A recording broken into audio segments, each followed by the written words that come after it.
لبیک لبیک یا قوتنا لبیک القدس لنا لبیک اے ارض مقدس ارض حرم نبیوں کا وطن لبیک یا قوتنا لبیک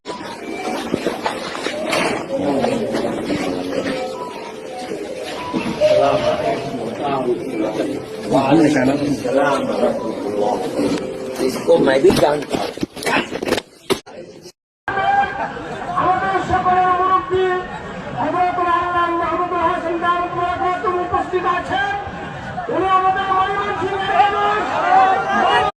یہ جو موبائل ہے نا، یہ سب سے بڑا دشمن ہے.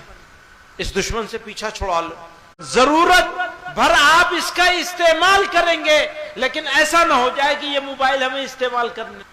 بزرگوں کے لیے بھی مشکل بن گیا، ہر عمر کے لوگوں کے لیے مشکل بن گیا ہے. پتہ ہی نہیں چلتا کتنا وقت اس کے اوپر گزر گیا. علماء کو نہیں پتہ چلتا.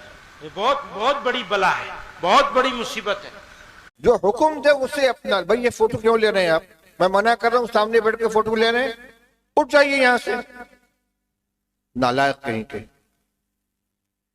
شرم نہیں معلوم ہوتی. بار بار کیمرہ اٹھ رہا ہے. مولانا ہٹائیے ان کو سامنے سے میرے. آپ وہاں سے ہٹ جائیے، کہیں دوسری تک جائیے. ایسے بدتمیز لوگوں کو سامنے نہیں بیٹھنا چاہیے. ہٹائیے ان کو یہاں سے. بار بار منع کیا جا رہا ہے تو آپ حضرات احتیاط کریں. احتیاط کیا کریں؟ آپ بھی نرم لفظ استعمال کر رہے ہیں. کون سی مجبوری ہے فوٹو لینے کی؟ بند کریں بالکل. یہ ہمارے علماء کرام کی بھی نرم روی ہے. سختی سے منع نہیں کرتے فوٹوگرافی سے. فوٹو کھنچواتے ہیں بیٹھ کر. لوگ سمجھتے ہیں کوئی حرج نہیں اس کے اندر. میں فوٹو کے ساتھ بیان ہی نہیں کر سکتا، میری زبان رک جاتی ہے. لا حول ولا قوت الا باللہ. بھائی اپنی گفتگو شروع کرنے سے پہلے میں آپ حضرات سے گزارش کرنا چاہتا ہوں کہ فوٹوگرافی کا سلسلہ بالکل بند رکھیں. ادھر مائک چمک رہا ہے اور میں اپنی کوئی خواہش ظاہر نہیں کر رہا ہوں، ایک شرعی حکم آپ کو بتلا رہا ہوں.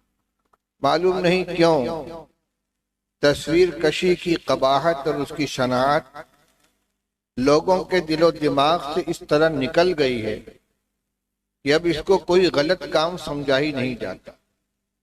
اس کو حرام اور ناجائز تصور ہی نہیں کیا جاتا. کیا عوام اور کیا پڑھے لکھے لوگ، کیا بے دین اور کیا دیندار لوگ، کیا دنیاوی مجلسیں اور کیا دینی مجلسیں، ہر جگہ تصویر کشی کا طوفان جاری رہتا ہے. جبکہ شریعت کے اندر اس عمل کو حرام قرار دیا گیا ہے سوائے کسی مجبوری کے. احادیث سے معلوم ہوتا ہے کہ تصویر کشی بہت سخت قسم کا گناہ ہے اور آخرت میں اس کی بنا پر سخت ترین عذاب دیا جائے گا. اپنی بات پہنچانے کی نیت سے میں آپ کو 3 روایتیں سناتا ہوں جو پیغام ہے نبی کریم صلی اللہ تعالی علیہ وسلم کا. رسول اللہ صلی اللہ علیہ وسلم نے ارشاد فرمایا: ان اشد الناس عذابا یوم القیامت المصورین. قیامت کے دن سب سے زیادہ سخت عذاب جن لوگوں کو دیا جائے گا ان میں تصویر بنانے والے شامل ہوں گے. ایک حدیث میں فرمایا گیا کہ قیامت کے دن محشر کے میدان میں جہنم سے ایک گردن نکلے گی اور میدان محشر سے ان لوگوں کو چن چن کر اٹھائے گی جو تصویر بنایا کرتے تھے اور ان کو جہنم میں لے جا کر ڈال دے گی. ایک تیسری روایت میں رسول اللہ صلی اللہ علیہ وسلم نے ارشاد فرمایا کہ جو لوگ تصویر بناتے ہیں اللہ تعالیٰ محشر کے میدان میں ان کو مکلف کریں گے کہ احیوا ما خلقتم، تم نے ہماری نقل شروع کی تھی، ہم نے جانداروں کو پیدا کیا تھا، تم نے جانداروں کی شکلیں بنائی، خواب مجسمے کی شکل میں ہو یا پینٹنگ کی شکل میں ہو یا کیمرے کی تصویر ہو یا موبائل کی تصویر ہو، شکل جس نے بنائی ہے جاندار کی شکل اتاری ہے، اللہ تعالیٰ اسے فرمائیں گے احی ما خلقتم، تم نے تخلیق کی ہے، تم خالق بننا چاہتے تھے، اب جان ڈالو اس میں۔ ظاہر بات ہے کوئی جان نہیں ڈال سکے گا اور اس پر اس کو عذاب دیا جائے گا۔ یہ وہ روایات ہیں جس سے معلوم ہوتا ہے کہ تصویر کشی رسول اللہ صلی اللہ علیہ وسلم کو اور آپ کی شریعت کے اندر ان کو کس قدر قبیح اور کتنا خراب قرار دیا گیا۔ بخاری شریف کی روایت ہے کہ فتح مکہ کے موقع پر رسول اللہ صلی اللہ علیہ وسلم جب حرم کعبہ میں پہنچے ہیں تو خانہ کعبہ کے اندر بت بھی رکھے ہوئے تھے اور تصویریں بھی بنی ہوئی تھی دیواروں کے اوپر۔ رسول اللہ صلی اللہ علیہ وسلم نے فرمایا کہ جب تک اس میں یہ تصویریں ہیں، یہ مجسمے ہیں، میں خانہ کعبہ میں نہیں جاؤں گا۔ چنانچہ سارے بت نکال کر باہر لائے گئے اور حضرت عمر رضی اللہ تعالیٰ عنہ بھیگے ہوئے کپڑے لے کر خانہ کعبہ میں داخل ہوئے ہیں اور دیواروں پہ جتنی تصویریں بنی ہوئی تھی سب کو مٹا دیا۔ جب رسول اللہ صلی اللہ علیہ وسلم کو اطمینان ہو گیا کہ یہ تمام کی تمام تصویریں ختم ہو گئی ہیں، تب رسول اللہ صلی اللہ علیہ وسلم گھر میں داخل ہوئے۔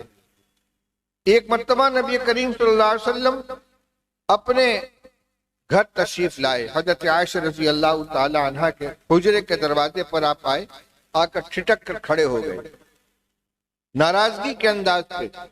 ام المؤمنین حضرت عائشہ رضی اللہ تعالیٰ نے پوچھا یا رسول اللہ کیا غلطی ہوئی؟ آپ نے فرمایا یہ پردہ کیسا پڑا ہوا ہے؟ اس پردے کے اوپر کچھ تصویریں بنی ہوئی تھی، کچھ فوٹو بنے ہوئے تھے۔ یہ ناگواری کا اظہار ہے رسول اللہ صلی اللہ علیہ وسلم کا۔ آپ فرماتے ہیں جس گھر کے اندر تصویر ہوتی ہے یا کتے ہوتے ہیں وہاں رحمت کے فرشتے داخل نہیں ہوتے۔